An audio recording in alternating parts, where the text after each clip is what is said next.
बोल ना।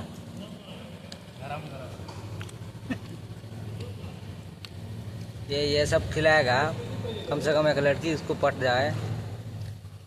देखो लड़की पटाने के लिए पार्टी दे रहा है। देखो इसी तरह मैरिज एनिवर्सरी इसका भी मनाएंगे।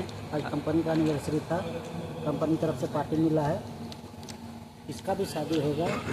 अगला साल फिर एनिवर्सरी मनाएंगे, फिर बच्चा होगा, बर्थडे पार्टी मनाएंगे। बच्चा नहीं होगा तो हम लोग हेल्प कर देंगे। उधर हमारा रघु भैया कुछ बोल नहीं रहा है, आराम से खा रहा है। देखो इसको 90 के सिवा दूसरा कुछ दिखता ही नहीं है। ये हमारा कलवा देख दबा के खा रहा है। और ये सबसे बड़का हरामी आड़ छील के खा रहा है।